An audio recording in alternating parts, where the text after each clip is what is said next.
تو صحابہ نے حضور کی خدمت میں عرض کی نحنو احق ان نسجد للنبی صلی اللہ علیہ وسلم، حضور ہمارا جی چاہتا ہے کہ ہم آپ کے سامنے سجدہ ریز ہوں، ہمارا زیادہ حق ہے۔ ایک اونٹ ہو کے، بے زبان ہو کے وہ بھی سجدے کر رہا ہے تو ہم تو پھر آپ کے غلام ہیں۔ اعلیٰ حضرت بولے سامنے وہ جلوائے نو بہار، سامنے وہ جلوائے نو بہار، سجدے کو ہے دل بے قرار، سجدے کو ہے دل بے قرار، روکیے سر کو روکیے، ہاں یہی تو امتحان ہے۔ تو بے قراری تو پیدا ہوئی، اللہ اکبر۔ تو کہا کہ حضور جی چاہتا ہے کہ ہم آپ کو سجدہ کریں، تو آقا کریم نے کیا جواب دیا؟ فرمایا اگر میری شریعت میں سجدہ روا ہوتا، جائز ہوتا، تو میں بیوی کو حکم دیتا کہ وہ شوہر کو سجدہ کرے، لیکن اللہ کے علاوہ کسی اور کے لیے سجدہ جائز نہیں ہے۔ سجدہ تعبدی، عبادت کا سجدہ تو کبھی بھی کسی کے لیے جائز نہیں ہوا، پچھلی شریعتوں میں بھی کبھی جائز نہیں ہوا، تو حضور کی شریعت میں بھی جائز نہیں، وہ تو صرف اللہ کے لیے ہی کیا جاتا ہے۔ اور اگر اللہ کے علاوہ کسی اور کے لیے سجدہ تعبدی کیا جائے گا تو شرک ہوگا۔ یہاں سجدہ تعظیمی کی بات ہے، وہ پچھلی شریعتوں میں جائز رہا، ان کا تحیّت تھا، جس طرح حضرت آدم علیہ السلام کے لیے فرشتوں کا سجدہ ریز ہونا، یہ سجدہ عبادت نہیں تھا، یہ سجدہ تحیّت تھا، تعظیمی سجدہ۔ تعظیم کے مختلف روپ ہوتے ہیں نا، یہ برٹش قانون ہے کہ سیلوٹ کرتے ہیں، یہ تعظیم ہے، تکریم ہے۔ ہمارے سندھ کے علاقے میں چلے جائیں تو وہ ہاتھ جوڑ کے سائیں کہہ کے محبت کا، عزت کا اظہار کرتے ہیں۔ ہمارے یہاں چلے جائیں سرائکی بیلٹ میں تو وہاں وہ پاؤں پہ ہاتھ رکھتے ہیں۔ تو مختلف ذرائع ہیں تعظیم کے، کہیں سیلوٹ کیا جاتا ہے، کہیں ہاتھ جوڑ کر کے، کہیں ٹخنوں پہ ہاتھ رکھ کے، کہیں جو ہے وہ عزت کے لیے اور ذرائع ہیں۔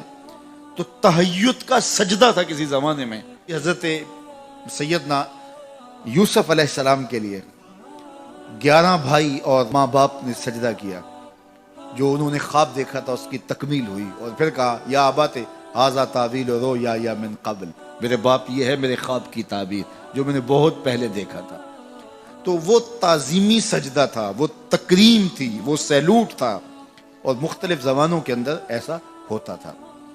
لیکن حضور کی شریعت میں تکریم کا یہ انداز ختم کر دیا گیا، اور کہا اگر تکریم، عزت، تحیّت سجدے کی صورت کے اندر جائز ہوتا میری شریعت میں تو میں بیوی کو حکم دیتا کہ وہ شوہر کو سجدہ ریزی کرے۔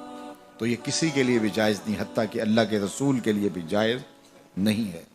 تحیّت کا سجدہ ماضی میں جائز تھا، لیکن اس شریعت میں سجدہ بھی جائز نہیں ہے، تحیّت کا سجدہ بھی جائز نہیں ہے، تعبد کا سجدہ تو کبھی بھی جائز نہیں رہا۔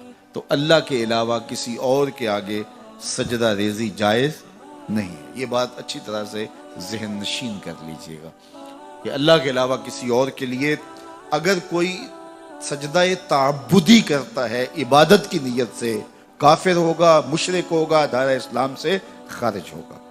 لیکن اگر کوئی تعظیماً کسی کے آگے سجدہ کرتا ہے تو ہمارے علماء نے لکھا ہے من وجہ شرک ہے، چونکہ حرام ہے، کفر نہیں ہے تو وہ کافر نہیں ہوگا، لیکن من وجہ شرک اس لیے ہے کہ کوئی تیسرا دیکھنے والا شخص یہ کہہ سکتا ہے کہ یہ سجدہ کر رہا ہے، وہ سجدہ تعبدی کر رہا ہے، تو من وجہ شرک ہے، من کل الوجوہ شرک نہیں ہے۔ لیکن جو عبادت کی نیت سے سجدہ کیا جائے وہ من کل الوجوہ شرک ہے، اور تعظیم کے لیے سجدہ حرام ہے، حرام ہے، حرام ہے، سخت حرام ہے، لیکن وہ من وجہ شرک ہے، من کل الوجوہ شرک نہیں ہے۔ چونکہ اگر من کل الوجوہ اس کو شرک قرار دے دے تو پھر حضرت یعقوب سے شرک کا کیسے ان کی طرف نسبت کی جا سکتی ہے، فرشتے کیسے شرک کر سکتے ہیں، یہ بات اچھی طرح سے ذہن نشین ہونی چاہیے۔ وَقَضَىٰ رَبُّكَ أَلَّا تَعْبُدُوا إِلَّا إِيَّاهُ، تمہارے رب نے یہ طے کر دیا ہے، یہ فیصلہ ہے کہ اس کے علاوہ کسی کے لیے سجدہ ریزیاں نہیں ہوں گی، عبادت کا استحقاق اسی کو ہے، وہی مسجود ہے، وہی معبود ہے، اور وہی بندوں کا مقصود ہے۔ ایک تو یہ بات طے ہے۔ دوسری بات اس آیت کریمہ میں جو بیان فرمائی گئی وہ یہ وَبِالْوَالِدَيْنِ إِحْسَانًا، والدین کے ساتھ حسن سلوک کرنا ہوگا۔ امام فخر الدین رازی علیہ رحمہ نے اسی آیت کریمہ پر گفتگو کی اور دوسری آیت کریمہ انشکر لی ولوالدیک اس پر کہ یہ کیا ارشاد فرمایا کہ اللہ کے علاوہ کسی اور کے لیے عبادت نہیں ہے، اللہ کے علاوہ اور کسی اور کو پوجو گے نہیں، اور متصل والدین کے ساتھ اس نے سلوک کی تلقین کی گئی۔ تو فرماتے ہیں متصل ماں باپ کے ساتھ اس نے سلوک کی تلقین اللہ کی عبادت کا ذکر کرنے کے بعد کیوں ہے؟ تو فرمایا کہ انسان کے وجود کا سبب حقیقی ذات باری تعالی ہے، اور انسان کے وجود کا سبب مجازی والدین ہے۔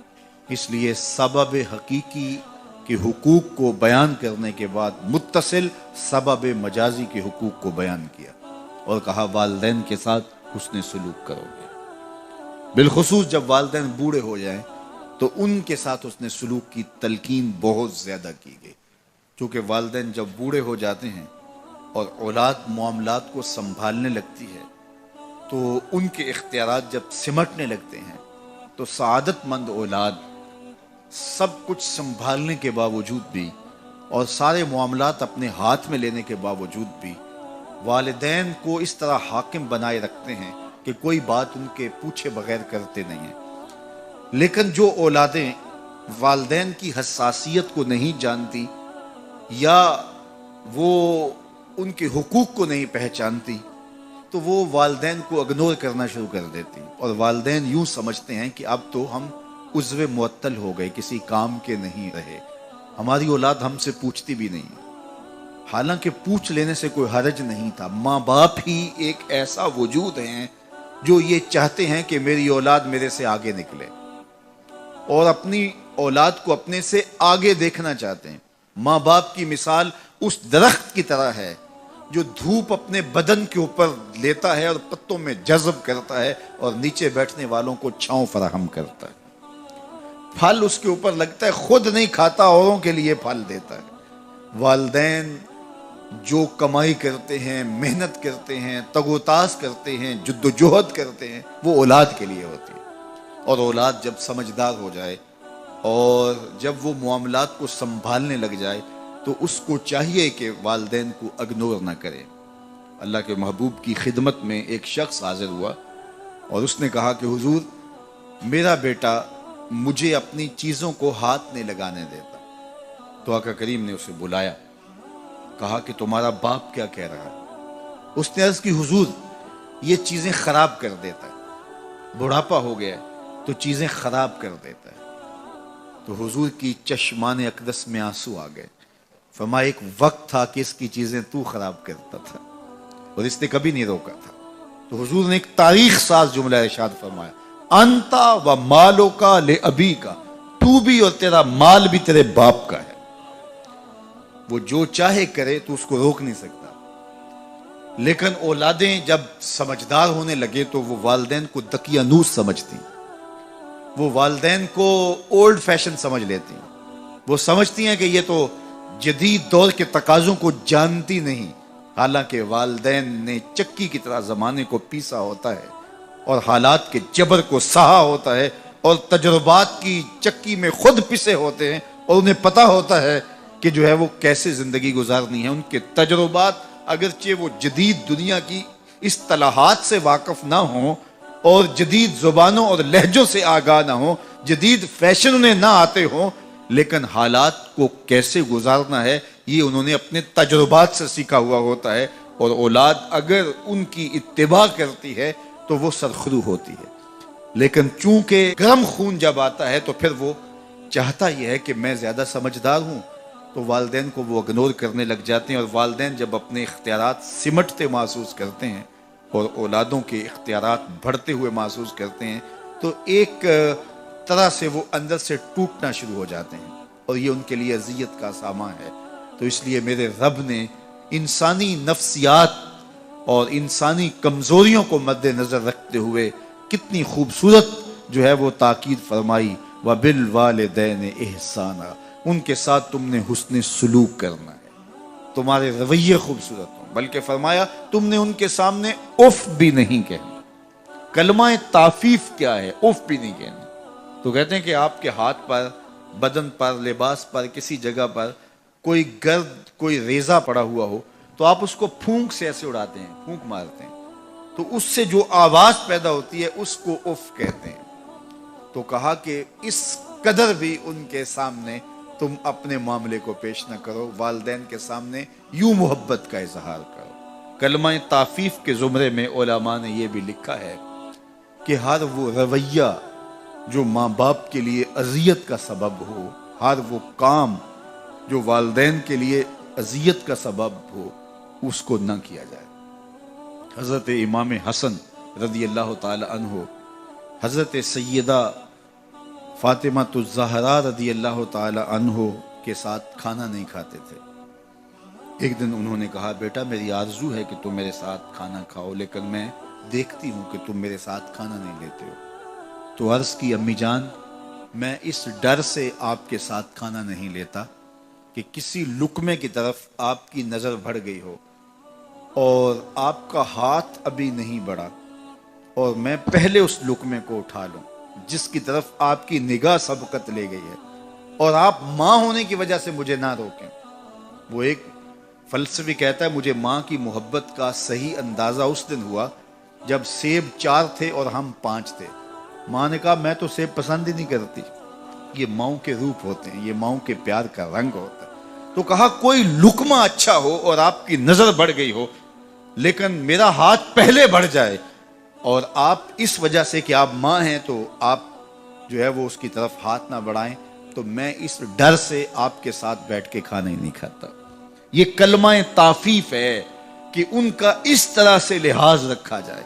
علماء نے کلمہ تعفیف کے اندر یہ بات بھی لکھی ہے کہ جب والدین بوڑھے ہو جائیں اور ارذل عمر کو پہنچ جائیں، جب عمر بڑھتی چلی جاتی ہے اور بچپنا لوٹنا شروع ہو جاتا ہے، وَمَن نُعَمِّرْهُ نُنَكِّسُهُ فِي الْخَلْقِ، سورہ یاسین میں ارشاد فرمایا، جب ہم کو لمبی عمر دیتے ہیں کسی کو تو اس کو بچپن کی طرف پھر پلٹا دیتے ہیں۔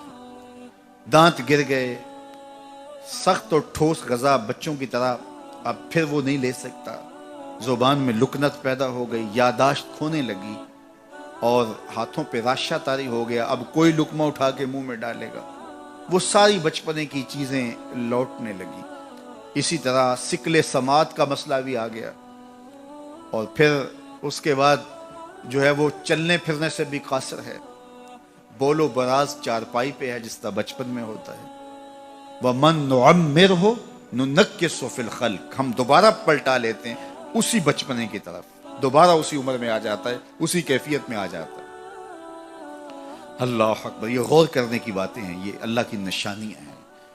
اب جب دوبارہ وہ چارپائی پہ آ گیا تو جس طرح بچہ چارپائی پہ ہوتا ہے اور تھوڑا سا چلے بھی تو چارپائی کو پکڑ کے تھام کے چلتا ہے، ٹھوس غذائیں نہیں کھا پاتا، اعضاء اس کے کمزور ہوتے ہیں، مدمحل ہوتے ہیں، وہی حالت دوبارہ بوڑھے بزرگ کی ہو گئی، بوڑھی ماں کی ہو گئی، بوڑھے باپ کی ہو گئی۔ اب ان کو بھی نرم لقمے شوربے میں بھگو کے منہ میں ڈالنے پڑتے ہیں، منہ میں دانت نہیں ہے کہ چبا سکیں۔ اللہ اکبر، بار بار ایک چیز کا مطالبہ کرتے ہیں، طبیعت میں چڑچڑا پن پیدا ہو جاتا ہے، بچپنے والی ضد پلٹ آتی، اور بول و براز بھی چارپائی پہ۔ اب بوڑھے ماں باپ کے خدمت گزار بچے ان کو اٹھاتے ہیں اور ان کو دھوتے ہیں اور پھر وہاں چارپائی پہ ڈالتے ہیں، لیکن اس تعفن سے، اس بدبو سے جو بول و براز کی وجہ سے پیدا ہوئی، اپنی ناک پہ کپڑا رکھ لیتے ہیں۔ تو بوڑھے ماں باپ حساسیت کی وجہ سے یہ سوچتے ہیں کہ میری اولاد اب مجھ سے نفرت کر رہی ہے، تو اف کے زمرے میں علماء نے لکھا ہے کہ بدبو سہ لو، ناک پہ کپڑا نہ رکھو، چونکہ ان کو اس کی بھی تکلیف نہ ہو۔ جب چھوٹے بچے کو ماں دھوتی ہے تو اس وقت کپڑا ناک پہ نہیں رکھتی، بدبو آ رہی ہوتی ہے، لیکن یہ ماں کا پیار ہوتا ہے۔ بوڑھا ہو جائے تو ان کے ذہن میں یہ خیال آ سکتا ہے، تو تعفیف کے زمرے میں لکھا گیا کہ ناک پہ کپڑا بھی نہ رکھے، بدبو سہ لے، تکلیف گوارا کر لے، لیکن ان کو اس کا احساس بھی نہ ہو۔ اللہ اکبر، جب بچہ ہوتا ہے تو توتلی باتیں کرتا ہے، تو وہ باتیں ماں باپ کے لیے خوشی کا سبب ہوتی ہیں، سارے بہن بھائی خوش ہوتے ہیں، اس کی توتلی باتوں سے ایک تسکین ہوتی ہے ان کو۔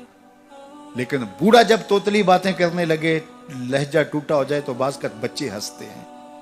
تو جس طرح توتلی باتوں کا لاڈ ماں باپ دیکھتے ہیں،